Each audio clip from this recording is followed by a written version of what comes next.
And let's go off to France in Paris, where we speak to Simon Burke, our reporter there. Springbok coach Jacques Nienaber has a complete faith in the team who beat France in the World Cup quarter-final with an unchanged squad for the semi-final against England. On Saturday evening, a selection of the most experience in the Springbok history with a combined total of 895 caps will be on the park in Paris in France. 15 of the 23 played against England in the 32-12 victory 4 years ago in the final in Japan when the Boks lifted the Webb Ellis Cup for the third time.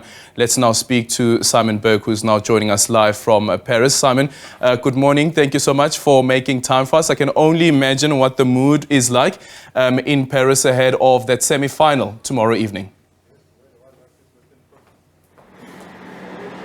Yes, it's a rather dull and subdued Paris morning, pretty much like a Cape Town morning. A little bit of drizzle in the air, but that hasn't dampened the spirits of the South Africans, the legions of South African supporters that have made the trip to France, to Paris, for this incredible semi-final that they're going to witness tomorrow at 9 p.m. at the Stade de France, the national stadium in the north of Paris. These are two teams with a lot of history. Most recently, of course, we all remember the 2019 World Cup, but remember as well 2007 when we beat the English in the final at this exact same stadium, and even go back further to when Jacques Nienaber drop-kicked the English into submission in the quarter-final of a World Cup. The South Africans have the edge over the English, and I think that's why the supporters are in such a jovial mood. It might be a grey Paris morning, but I've got a few on the streets of Paris. You can always spot a South African in the green and gold. They're everywhere. The French are used to them. The French saw them last week, and by all accounts have taken their loss in good spirits. So let's talk to a couple of the South Africans ahead of this match. And joining me, I've got Gareth from Durban, who's made the trip. Gareth, tell us about how you come to find yourself in Paris on this Friday morning. Good morning. Thank you for having me. We're part of a group. We're part of Isuzu Motors South Africa, and we've made a big group trip across for the semis and the final next weekend. And absolutely amazing just to be here on the streets of Paris. The gees, the atmosphere, the people, and we're looking forward to some huge rugby games this weekend. I mean, in terms of a World Cup trip, this must be a bucket list occasion for you.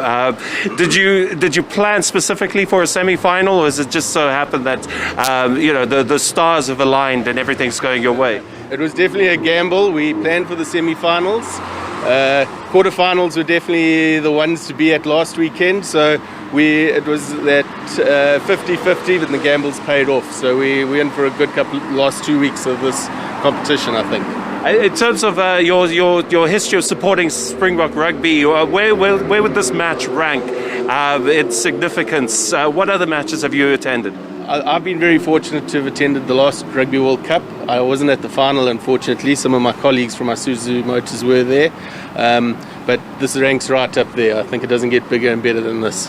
And this is why we make the trip. And Yanni from Mpumalanga, he's also made it into Paris. Yanni, tell us, how did you get here? How long have you been here? And I can see the weather's not affecting your dress code. Tough. We're born tough there on the Lowveld. Absolutely. It's one of the most beautiful areas in South Africa. Very fortunate. So we're here on behalf, we want to trip with Isuzu South Africa. And it's an absolutely honor and privilege to be here with him in Paris. And I must just tell you, I'm wearing this specific jersey today as a reminder for the rest of the world and the rest of all the rugby unions that we are still the world champions. We won it then, and we're going to be the world champions again. And it's all in good humor. Have you come across any English supporters? Because I can tell you I haven't really, and we've been to all the big landmark places in Paris. The English have been quite conspicuous by their absence at the moment. I was not aware that they're actually still playing rugby, but we will see by tomorrow night when we draw them. Well, by all accounts, the channel is going to be packed with fans coming over. How have you ever interacted with the different supporters? Who do you find to be the best to chat with and to, apart from the green and gold? The guys from New Zealand, All Blacks.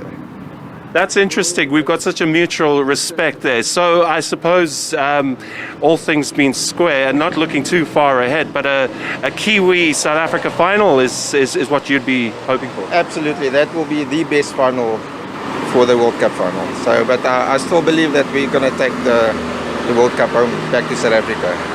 And what are you going to be doing until 9 p.m. tomorrow? It's quite a lot of time to fill in respect. So how are you going to fill the day? So you're going to the Louvre? Are you going to the Arc de Triomphe? We're gonna see all the places, and then wherever we can represent South Africa in this beautiful jersey, we will be all over the show. Yanni from Mpumalanga, Gareth from Durban. I just want to say one thing.